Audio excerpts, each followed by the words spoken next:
شروع کرتا ہوں اللہ پاک کے بابرکت نام سے جو بڑا مہربان اور نہایت رحم فرمانے والا ہے۔ مکہ میں ابو سفیان بہت بے چین تھا۔ آج کچھ ہونے والا ہے، وہ بڑبڑایا۔ اس کی نظر آسمان کی طرف بار بار اٹھ رہی تھی۔ اس کی بیوی ہندہ، جس نے حضرت امیر حمزہ کا کلیجہ چبایا تھا، اس کی پریشانی دیکھ کر اس کے پاس آ گئی۔ کیا بات ہے، کیوں پریشان ہو؟ ابو سفیان چونکا، کچھ نہیں، طبیعت گھبرا رہی ہے، میں ذرا گھوم کر آتا ہوں۔ وہ یہ کہہ کر گھر کے بیرونی دروازے سے باہر نکل گیا۔ مکہ کی گلیوں میں سے گھومتے گھومتے وہ اس کی حد تک پہنچ گیا تھا۔ اچانک اس کی نظر شہر سے باہر ایک وسیع میدان پر پڑی۔ ہزاروں مشعلیں روشن تھیں، لوگوں کی چہل پہل ان کی روشنی میں نظر آ رہی تھی، اور بنبناہٹ کی آواز تھی جیسے سینکڑوں لوگ دھیمی آواز میں کچھ پڑھ رہے ہوں۔ اس کا دل دھک سے رہ گیا تھا۔ اس نے فیصلہ کیا کہ وہ قریب جا کر دیکھے گا کہ یہ کون لوگ ہیں۔ اتنا تو وہ سمجھ ہی چکا تھا کہ مکہ کے لوگ تو غافلوں کی نیند سو رہے ہیں، اور یہ لشکر یقیناً مکہ پر چڑھائی کے لیے ہی آیا ہے۔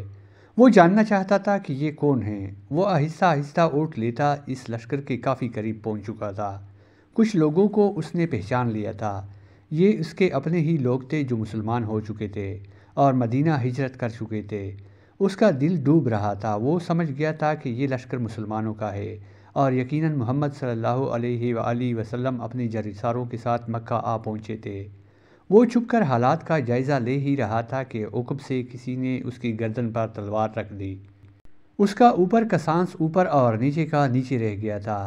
لشکر کے پہرے داروں نے اسے پکڑ لیا تھا، اور اب اسے برگاہ محمد صلی اللہ علیہ وآلہ وسلم میں لے جا رہے تھے۔ اس کا ایک قدم کئی من کا ہو چکا تھا۔ ہر قدم پر اسے اپنے کرتوت یاد آ رہے تھے۔ جنگ بدر، احد، خندق، خیبر، سب اس کی آنکھوں کے سامنے ناچ رہی تھی۔ اسے یاد آ رہا تھا کہ اس نے کیسے سرداران مکہ کو اکٹھا کیا تھا، محمد کو قتل کرنے کے لیے کیسے نجاشی کے دربار میں جا کر تقریر کی تھی۔ یہ مسلمان ہمارے غلام اور باغی ہیں، ان کو ہمیں واپس دو۔ کیسے اس کی بیوی ہندہ نے امیر حمزہ کو اپنے غلام حبشی کے ذریعے شہید کروا کر ان کا سینہ چاک کر کے ان کا کلیجہ نکال کر چبایا، اور ناک اور کان کاٹ کر گلے میں ہار بنا کر ڈالے تھے، اور اب اسے اسی محمد صلی اللہ علیہ وآلہ وسلم کے سامنے پیش کیا جا رہا تھا۔ اسے یقین تھا کہ اس کی روایات کے مطابق اسے جیسے دہشت گرد کو فوراً تہ و تیغ کر دیا جائے گا۔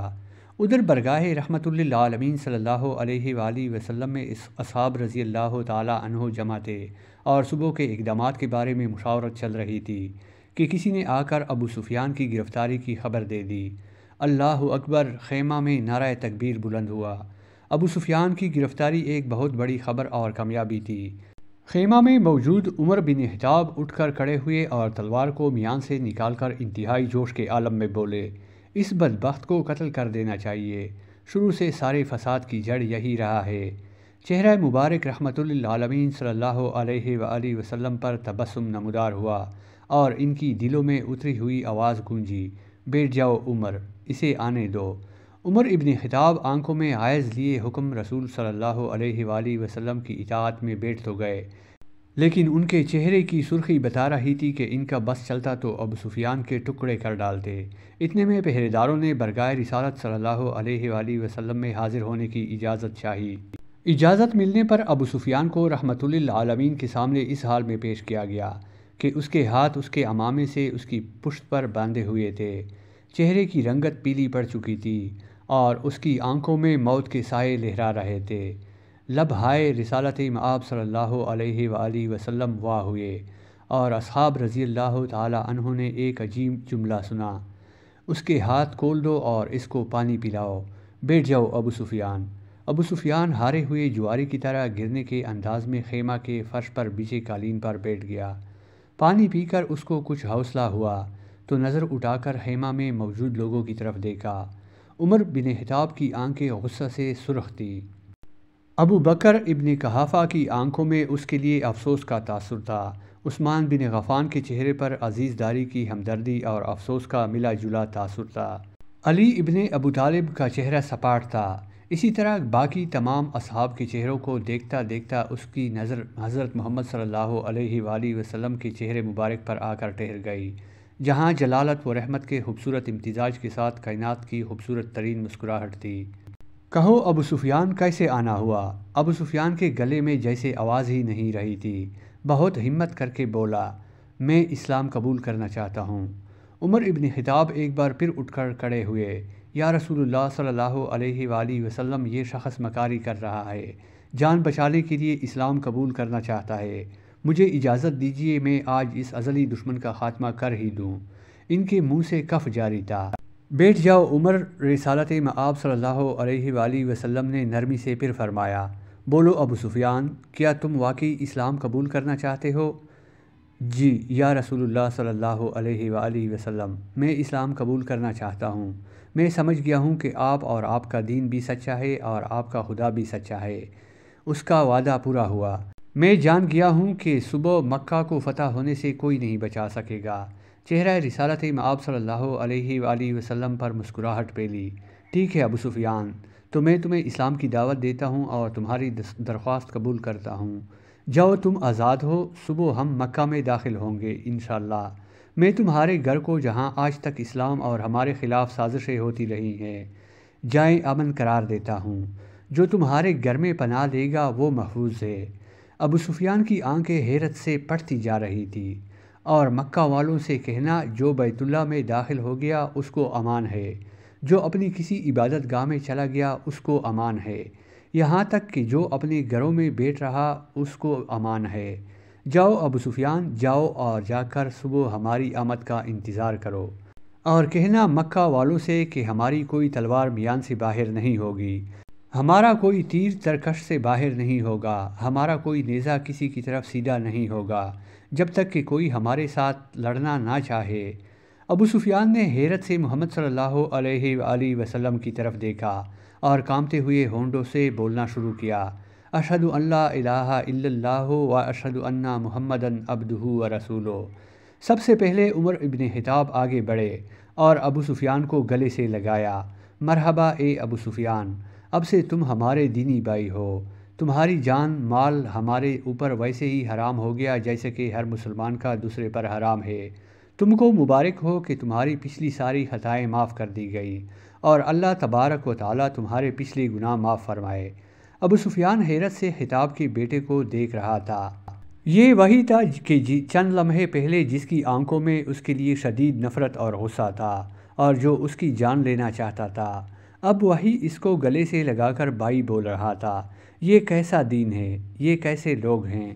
سب سے گلے مل کر اور رسول اللہ صلی اللہ علیہ وآلہ وسلم کے ہاتھوں پر بوسہ دے کر ابو سفیان خیمہ سے باہر نکل گیا۔ وہ دہشت گرد ابو سفیان کی جس کے شر سے مسلمان آج تک تنگ تھے، انہی کے درمیان سے سلامتی سے گزرتا ہوا جا رہا تھا۔ جہاں سے گزرتا اس اسلامی لشکر کا ہر فرد، ہر جنگجو، ہر سپاہی جو تھوڑی دیر پہلے اس کی جان کے دشمن تھے، اب آگے بڑھ کر اس سے مصافحہ کر رہے تھے، اسے مبارکباد دے رہے تھے، خوش آمدید کہہ رہے تھے۔ اگلے دن مکہ شہر کی حد پر جو لوگ کھڑے تھے ان میں سب سے نمایاں ابو سفیان تھا۔ مسلمانوں کا لشکر مکہ میں داخل ہو چکا تھا۔ کسی ایک تلوار، کسی ایک نیزے کی انی، کسی ایک تیر کی نوک پر خون کا ایک قطرہ بھی نہیں تھا۔ لشکر اسلام کو ہدایات مل چکی تھی، کسی کے گھر میں داخل مت ہونا، کسی کی عبادت گاہ کو نقصان مت پہنچانا، کسی کا پیچھا مت کرنا، عورتوں اور بچوں پر ہاتھ نہ اٹھانا، کسی کا مال نہ لوٹنا۔ بلال حبشی آگے آگے اعلان کرتا جا رہا تھا، مکہ والو، رسول خدا صلی اللہ علیہ وآلہ وسلم کی طرف سے آج تم سب کے لیے عام معافی کا اعلان ہے۔ کسی سے اس کے سابقہ اعمال کی باز پرس نہیں کی جائے گی۔ جو اسلام قبول کرنا چاہے وہ کر سکتا ہے، جو نہ کرنا چاہے وہ اپنے سابقہ دین پر رہ سکتا ہے۔ سب کو ان کے مذہب کے مطابق عبادت کی کلی اجازت ہوگی، صرف مسجد الحرام اور اس کی حدود کے اندر بت پرستی کی اجازت نہیں ہوگی۔ کسی کا ذریعہ معاش چھینا نہیں جائے گا، کسی کو اس کی عرضی و جائیداد سے محروم نہیں کیا جائے گا۔ غیر مسلموں کی جان و مال کی حفاظت مسلمان کریں گے۔ اے مکہ کے لوگوں، ہندہ اپنے گھر کے دروازے پر کھڑی لشکر اسلام کو گزرتے دیکھ رہی تھی۔ اس کا دل گواہی نہیں دے رہا تھا کہ حضرت امیر حمزہ کو قتل اس کو معاف کر دیا جائے گا، لیکن ابو سفیان نے تو رات یہی کہا تھا کہ کہ اسلام قبول کر لو، سب غلطیاں معاف ہو جائیں گی۔ مکہ فتح ہو چکا تھا، بنا ظلم و تشدد، بنا خون بہائے، بنا تیر و تلوار چلائے۔ لوگ جوگ در جوگ اس آفاقی مذہب کو اختیار کرنے اور اللہ کی توحید اور رسول اللہ صلی اللہ علیہ وآلہ وسلم کی رسالت کا اقرار کرنے مسجد حرام کے صحن میں جمع ہو رہے تھے، اور تبھی مکہ والوں نے دیکھا اس ہجوم میں ہندہ بھی شامل تھی۔